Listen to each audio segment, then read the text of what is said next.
eu sou a professora Ana Carolina e vou lecionar a disciplina de Língua Espanhola para o 4º ano do Colégio Emaús. Lembrem-se de estar sempre num local tranquilo para fazer as videoaulas e que todas as atividades e revisões devem ser feitas tendo como base as nossas videoaulas, tá bom? Hoje daremos continuidade às nossas aulas de espanhol e faremos uma atividade diferente, tá? Então peguem todo o material que vocês adquiriram de espanhol. Vamos lá? Hoje vamos utilizar o material de apoio, o livro temático, que se chama Los Hispanohablantes. Material de apoio, libreto temático, Los Hispanohablantes, tá bom? Faremos então essas atividades juntos, tá? As duas primeiras atividades, que é a página 2 e 3, vocês fizeram como para casa, então faremos apenas uma correção. A atividade da página 4 e 5, vamos fazer aqui juntos, tá bom? Vocês, para encontrar esse livreto temático, é fácil. Temos duas opções, ou ele veio num livrinho pequenininho, ou está no final do livro. É só vocês observarem qual é o caso de vocês, tá bom? Então vamos lá. Lección 1 en el parque de atracciones. A página 2, vamos fazer a correção dos exercícios. Descubre algunas atracciones del Parque Bicentenario en México. Então, vocês precisam descobrir algumas das atrações do Parque Bicentenário lá no México. O que é bicentenário, gente? Centenário é que tem 100 anos, né? Bicentenário, 200. Então, aí, nós temos um folheto que é muito comum em parques de atrações, né? Parques de atracciones, que aqui no Brasil a gente chama de parques de diversão, né? Normalmente você recebe esse mapa quando é um parque muito grande, né? E ele tem pequenos números e ali uma legenda dizendo o que cada um daqueles números representa. Um lugar que eu sempre precisava disso era na minha faculdade, lá no centro de Belo Horizonte. Eu sempre andava com o meu mapa, porque lá tinham muitos prédios, cerca de 60 prédios, e às vezes eu precisava ir para algum e não sabia onde era. Esse tipo de mapa ajuda muito a gente a se localizar em um local que a gente não conhece bem ou que é muito grande, tá bom? Então, alguns números estão faltando e vocês precisam descobrir qual é esta atração e colocar ali no número, né? Na numeração. Vamos lá? 9. Repitam comigo. Tío Vivo. Tío Vivo. 16. Repitam comigo. Montaña Rusa. Montaña Rusa. 17. Barco Pirata. Barco Pirata. 18. Coche de choque. Coche de choque. Revisem e vejam se vocês colocaram estes brinquedos. Se não foram, é só consertar, tá bom? Vamos ler novamente? Tío Vivo, Montaña Rusa, Barco Pirata e Coche de choque. Muito bem. Então, essas são as atrações que faltavam no Parque Bicentenário do México. Me deu muita vontade de ir nesse Parque Bicentenário. Olha que grande, deve ser bem divertido, né? Agora vamos para a página 2 e vamos corrigir as atividades. 2. ¿Sabías que los países tienen cambios de horarios?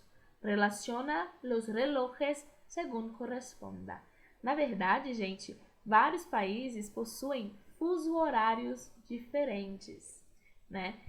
Aqui no Brasil não é o mesmo horário que lá no Japão, por exemplo. Normalmente, por exemplo, se aqui é meia-noite, no Japão, que é no total oposto do nosso globo, vai ser meio-dia. Pois é. Então, esses fusos horários acabam fazendo com que muitas vezes a gente viaje para um lugar e mude. Imagine, você está indo para a China. O fuso horário lá é bem diferente daqui. Você vai sair daqui numa terça e vai chegar lá na segunda. Estranho, né? Mas também, quando você voltar, você vai sair de lá na segunda e vai chegar aqui na quarta. É bem estranho, mas isso acontece. Agora vamos ler quais são as pistas. A. En Brasil son 10:30. En España son 5 horas más que en Brasil. En Perú son 2 horas menos que en Brasil. En Bolívia, es 1 hora menos que en Brasil. Normalmente, quanto mais longe são os países, né, maior vai ser a diferença entre os horários. Então, vamos ver por que devemos marcar assim? Vamos lá, revisando. Em Brasil, são 10:30. Então, precisamos encontrar o relógio que marca as 10:30, certo? As 10:30, qual é? O terceiro relógio, onde o ponteiro das horas está no 10 e o ponteiro dos minutos está no 6. Las 10:30. Que horas são? São as 10:30, ok? Em Espanha, são 5 horas mais que em Brasil. Então, se em Brasil são 10:30, quanto será na Espanha? 3:30. 3:30. Então, é o último relógio. Em Espanha, são 3:30. Que horas são? 3:30. Ok? Em Peru, são 2 horas menos que em Brasil. Então, se no Brasil é 10:30, no Peru vai ser 8:30, não é? Então, 8:30. Que horas são? 8:30. 8:30. E em Bolívia é 1 hora menos que em Brasil. Então, se no Brasil é 10:30, na Bolívia, 9:30, que é o segundo relógio. Que horas são? Las 9:30. Las 9:30, certo? Então, a numeração fica C, D, A e B. Tá tudo certinho? Se não tiver, apaguem e corrijam. Se tiver, parabéns. Vamos lá. Felipe debe llegar a las 9:15 en el Parque de Atracciones de Madrid. Ayúdalo. Então, Felipe precisa chegar às 9:15 lá no Parque de Atrações, no Parque de Diversões de Madrid. E ele está um pouco confuso no caminho.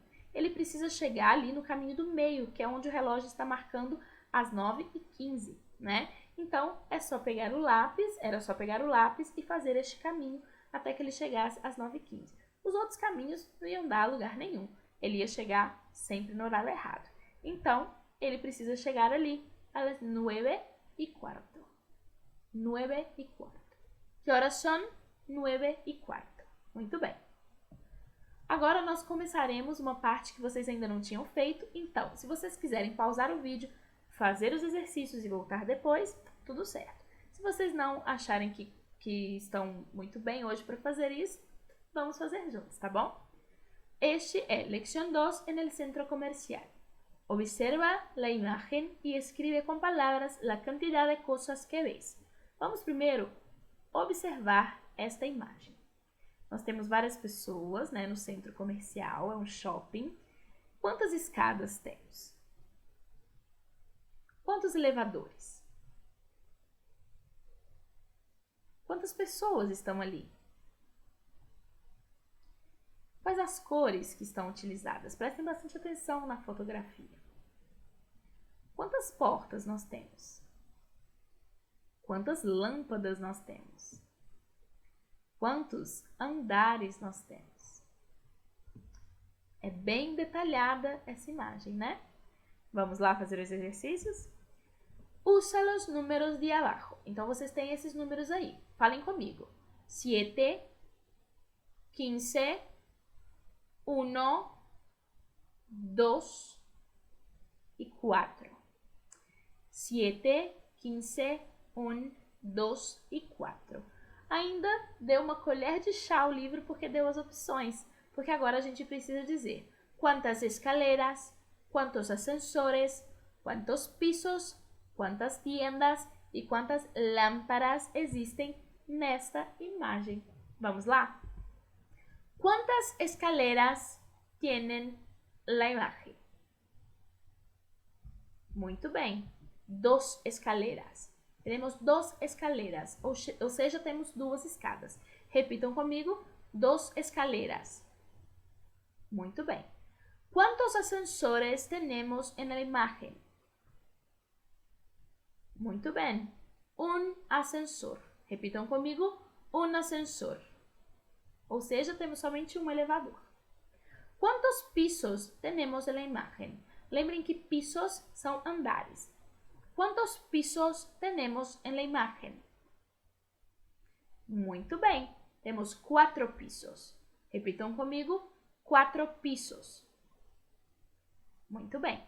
Quantas tiendas temos na imagem? Quantas tiendas temos na imagem? Muito bem, 15. 15 tiendas. ¿Cuántas lámparas tenemos en la imagen? ¿Cuántas lámparas? 7. 7 lámparas. Repitam comigo, 7 lámparas. Muito bem. Vou repetir, repitam daí. 2 escaleras, un ascensor, 4 pisos, 15 tiendas e 7 lámparas. Temos 2 escadas, um elevador, 4 andares, 15 lojas e 7 lâmpadas. Agora vamos fazer essa atividade. Escreve nomes de países hispanohablantes. Então, vocês vão escrever nomes de países que falam espanhol e que tenham 4 letras, 7 letras, 8 letras e 9 letras. Eu trouxe alguns aqui como um exemplo. Se vocês quiserem ir no mapa da América do Sul e observar qual poderia caber também, vocês podem. Inclusive é legal porque vocês podem descobrir outros países e se lembrar de mais nomes de países que são hispanohablantes. Então vamos lá? Eu vou dar minhas sugestões, vocês podem procurar outras daí, tá? País hispanohablante com 4 letras. Perú. País hispanohablante com 7 letras. Bolívia. País hispanohablante com 8 letras. Colômbia. País hispanohablante com 9 letras. Argentina. Vamos falar novamente o nome dos países? Eu falo, vocês repetem, porque nomes de países mudam um pouco dependendo da pronúncia de cada língua. Peru, Bolívia, Colômbia e Argentina. Peru, Bolívia, Colômbia e Argentina. Muito bem, vamos para o próximo exercício. Sumen, completem com as letras e descubram a resposta. Então, nós temos aí um código. Se o resultado das nossas somas for 15, colocamos a letra A. 12, letra L. 7, letra O. 20, letra P. 10, letra E. 9, letra S.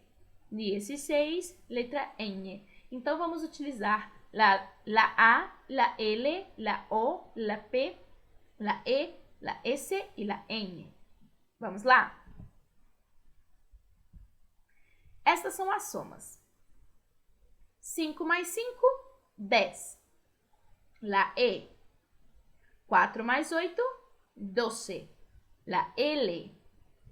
7 mais 3, 10. La E, de novo. 3 mais 6, 9. La S. 8 más 12, 20. La P.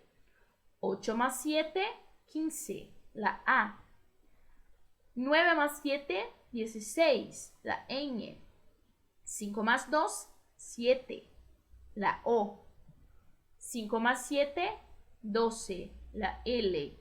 Percebam que os nomes das letras em espanhol sempre serão femininos. Então, la E, la L, la E, la S, la P, la A, la N, la O e la L. Ok? Qual é a pergunta que era feita? ¿Qué tienen en común esos países? Argentina, Espanha e Chile. O que esses países têm em comum? O que a Argentina, a Espanha e o Chile têm em comum? A resposta está ali. El espanhol. São 3 países que falam espanhol. Legal, né? Relaciona os centros comerciais com seus países. Nós temos fotografias e países. Precisamos relacionar cada país com seu centro comercial. Na verdade, essa atividade é bem fácil, porque se vocês lerem a legenda de cada uma das fotografias, vai perceber o nome da cidade. E todas as cidades que estão aí são as capitais dos países. Vamos lá? Chile. Chile. Esse é o centro comercial chileno. El Centro Comercial Costanera Center, em Santiago. Então, el Centro Comercial Costanera Center está em Santiago, a capital de Chile. Ok? Agora vamos para o segundo país, que é o Uruguai. Em espanhol, Uruguai se escreve com Y no final, com Y no final. Qual é o centro do Uruguai? Esse é o centro comercial do Uruguai. El Centro Comercial Montevideo Shopping em Montevideo.